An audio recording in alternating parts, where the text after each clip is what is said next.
The Steelers have now lost 3 straight. This is their 3rd game in 11 days, and they ended up losing it big time to the Kansas City Chiefs. Mahomes had probably his best game all season, 29 of 38, 320 yards, 3 touchdowns, no picks, a passer rating of 127.1. Meanwhile, Russell Wilson had another very pedestrian game. 23 of 37, 205 yards, no touchdowns, 1 pick, a passer rating of 65.7. The Ravens have now overtaken the Steelers for the number 1 spot in the AFC North. The Steelers dropped to 10-6.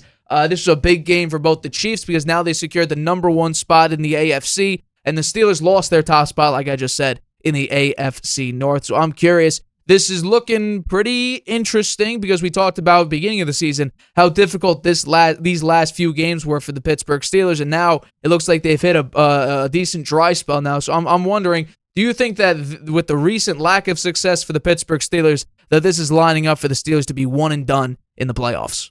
I think that's a possibility. But do you think it will happen? That's the question. Significant possibility.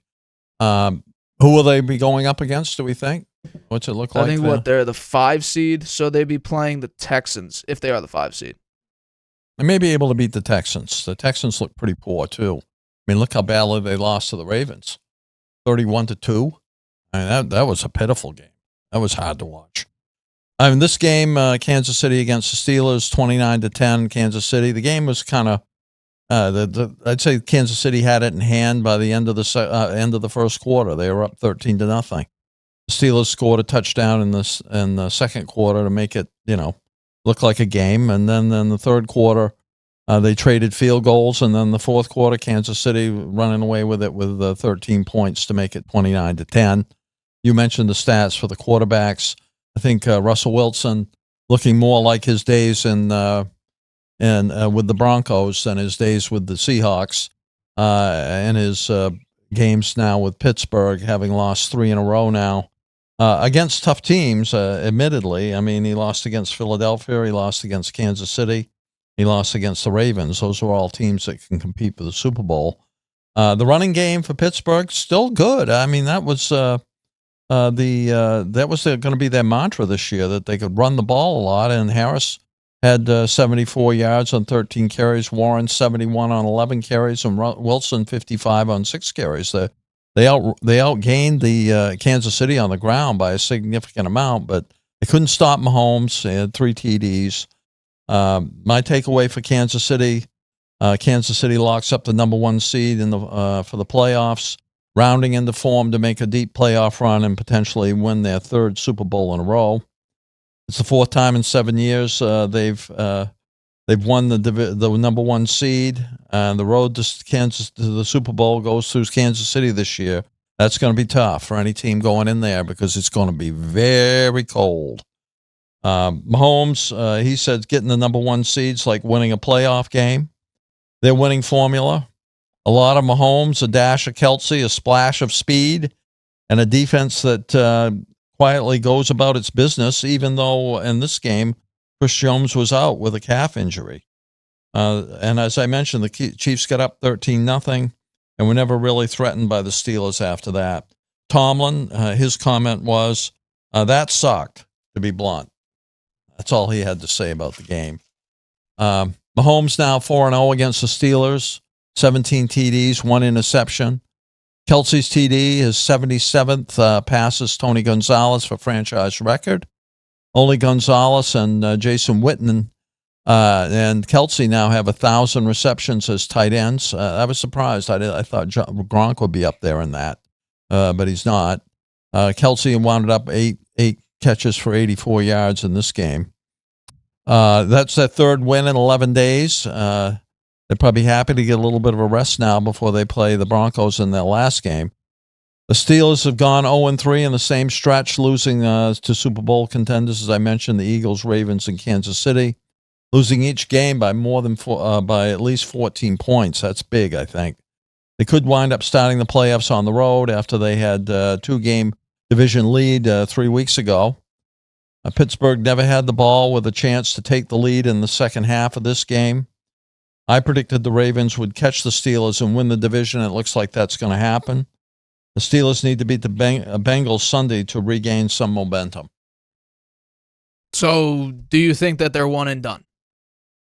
If it's against the Texans, I'd say no. And that's where I agree with you. If it was against any other team, my guess would be, yeah, they'd be one and done. And that actually is probably the best situation for the Pittsburgh Steelers is to drop out of the AFC North. So you end up playing the Houston Texans. Because I think if you go up against, currently, let's look at the playoff contention right now. It's Denver and Los Angeles. Those are the 6th and the 7th seed. I'd say you go up against one of them. I think it'd be a decent shot. You are one and done because both have really good defenses. And if Bo Nix can get hot, which he has been able to do, and I think he will this week, then I think that you would be in for a rough day. I mean, this team lost to Jameis Winston, who is a pick-six machine, and that's actually one of their 4 losses in the last 6 games is against Jameis Winston, who currently got benched for DTR, who barely completes passes through the first half of games. This Pittsburgh Steelers team is like most, if not all, Pittsburgh Steelers teams who are built with a defensive coach, so they rely heavily on defense. The offense has put up essentially the same production every single week throughout the entire season, but this team relies heavily on the defensive stoppage power because these are the numbers the entire season when they allow less than 20 points and when they allow 20 points or more, and the numbers are very different. They're undefeated if they allow less than 20 points. They're 2-6 if they allow more than 20 or more points. The points per game are essentially the same. The total yards per game are essentially the same. The points allowed, that's where there's no offense. Zero offense for the other teams because when they allow less than 20, the real number is 12.7 on average per game. Meanwhile, they score damn near 30. So the defense is heavily relied upon in these big-time games. Opponent total yards per game is sub 300. Meanwhile, it's over 300 if they score 20 or more points. And then the turnover differential. This is big. 13. They have a plus 13 turnover differential when they allow less than 20 points, and they only have a plus 1 when they allow 20 or more. This is a defensive team. If the defense cannot force a team to score less than 20 points, it doesn't matter if it's Justin Fields or hell, even if it is Russell Wilson out there, because the production level is essentially the same. Because if you go look at these games actually, and you look at the lack of points that are scored, hell, even a lot of the points that are scored, a lot of these games are Justin Fields games too. I mean, Justin Fields went 4-2. We have to remember, Justin Fields went 4-2, and they decided to move off him after he had a great game, actually. The team had a great game. It was their first 30-point game of the season against the Las Vegas Raiders. Russell Wilson comes in there, and it's essentially the same. They put up 37 instead of 32, and they only give up 15. They only give up 15 instead of 13. So the production is essentially the same. It's just a question of who is the leading factor at quarterback. They're still the second worst red zone offense in the NFL. Their defense, honestly, if you break it down, they're just really good against the run. Their passing defense is bottom 3rd in the league.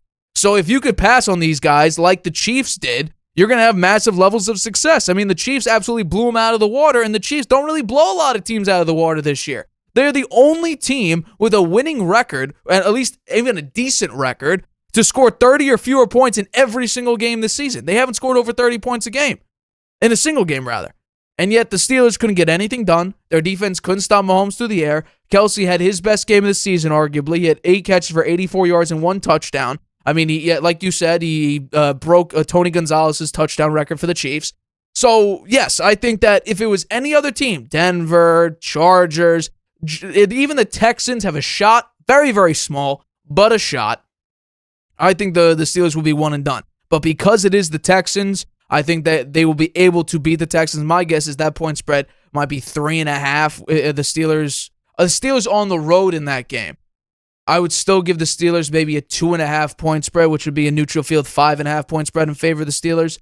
But I mean, if this team doesn't stop if this team allows 20 points or more, they're going to lose because they lose a lot. They lose 6 out of 8 games. So their winning formula then is to concentrate on the defense, try to keep the other team under 20 points. I would also say they should go more with the run, to even emphasize it even more than they have. That's been a winning formula for them as well. Take the ball out of Russell Wilson's hands a little bit more because he's been making turnovers. Well, though they have been emphasizing the run. There's only been 2 games this season under 100 rushing yards. Russell Wilson had how many attempts in this game? 37? Well, he's not a runner. He's an old quarterback. You're not expecting him to run out. No, I wouldn't let him run. I wouldn't let him run the ball. I'm saying they should emphasize the run more. And I'm telling you, they've had 2 games the entire season with under 100 rushing yards. They're the 10th best rushing team in the NFL.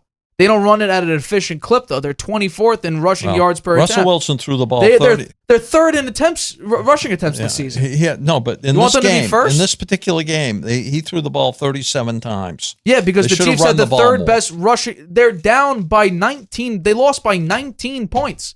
If you're down by 10 points, you're not running the ball. At the end of the first half, they were down 13-7. Yeah. So, and I guarantee I don't have the first. In fact, they were still only down by 6 points going into the fourth quarter. So they just couldn't stop the Chiefs in the fourth quarter. That was the problem. They should have run the ball more and kept the ball out of Mahomes' hands. Well, they're third in rushing attempts. So unless you want them to run the ball, I'm talking about this game, the Kansas City game. I'm talking about the entire season, because they do emphasize the run. They didn't emphasize it enough in this particular game. Because the Chiefs have a very good rushing defense. Chris Jones was out of the game. And it didn't matter because they only allowed 10 points in this game and held Russell Wilson to 162. To me, that was because they the game plan was 202 rushing yards. What are we talking about here? They had 202 rushing yards. They averaged 6.5 yards a carry. But he also threw the ball 37 times. Because you had to. Run it more. They ran it 31 times, 11 more times than the Chiefs did. The Chiefs had nothing on the ground. Here? The Chiefs had nothing on the ground. Right, because the Steelers have a terrible passing defense. So I don't think. So hold on. They ran it 31 times. How many times would you want them to run it? 40 times. 40 times. Yeah. You were down by 19. You lost by 19 points. Nothing. You still had a chance in the fourth quarter to win the game. Yeah, but why were down by less than you were down by 6 points. But why would you waste time by running the football when you're losing? When you're winning, you run the football. You only need one drive in the fourth quarter to score a touchdown, and the extra point you'd be up by 1. Instead, you put the ball in Russell Wilson's hands. He turns the ball over. He wastes time with incomplete passes. Stop the clock. You let Mahomes come back on the field. They score 13 points. I think there was a game management strategy issue for the Steelers, so they've got to think about that going into the playoffs. The interception came on the third drive. Much more conservative on offense. They should run the ball more. The interception came in the first quarter, in the third drive. They're third in rushing attempts. They're third in. It's the exact same logic as the Atlanta defense. You blitz one of the highest rates and have the lowest quarterback pressure percentage in the league. They have the third most attempts and the 24th best yards per attempt on the run. They don't run it efficiently. I'd emphasize that more. Emphasize what? The running game. They're third in rushing attempts. I know you keep saying that, Nate, but in the Kansas City game, first? Yeah, I would like them to be first. They're not going to outrun. They're not going to outrun Philly. They're not going to outrun the Bills. The season's only got one more game. Okay, right? How much? You're going to play one more game. They should try that strategy against the Chiefs and see how it goes. They don't play the Chiefs again. I'm sorry. They're playing. The Steelers are playing Bengals. the Bengals in the last game, which will be a tough game for them because the Bengals still have a whisper of a chance of getting into the playoffs. So that's going to be a tough game. But I think they should really go de-emphasize Russell Wilson because he's playing like he did when he was back with Denver in the latest stages of his Seattle career. I personally feel the guy is washed up. Well, I've been saying that for a year now, but to say that they need to emphasize the run more against a defense next week that is significantly worse on the pass than they are on the run, you want them to. It's the logic of the Ravens in the AFC Championship game last year. You want to play into what their strength is. Well, they're going to have just like you want them to play against. If that's going to be their strategy, it's going to be their strategy getting into the playoffs. Then they're going to have to run the ball against some pretty good run defenses. They might as well get ready for it. That's what I would do. I would run the ball more, even more than they have been now this last game. And against the Texans, they should really be running it a lot too. Well, the Texans, I'll take a look at their running defense right now, and I don't think it really matter. The passing defense is 6th. The running defense is 12th. I think it's going to be difficult to be efficient anyway. They have the 8th best total defense in the NFL. I don't think they're going to. I think they'll win against the Texans. I agree with you. I don't think they'll win against whoever they play after that. I think they'll be beat. Hi, everybody. Thank you for watching this clip of the Harvey Hour. If you want to watch the full show, you can by clicking the I in the top right-hand corner right now. If you want to take the show with you on the go, it is available wherever you get your podcast. We go live here on YouTube every single Tuesday and Friday at 6:30 p.m. Eastern. So make sure you hit that like button, that subscribe button, and the notification bell to get notified whenever we upload a video and whenever we go live.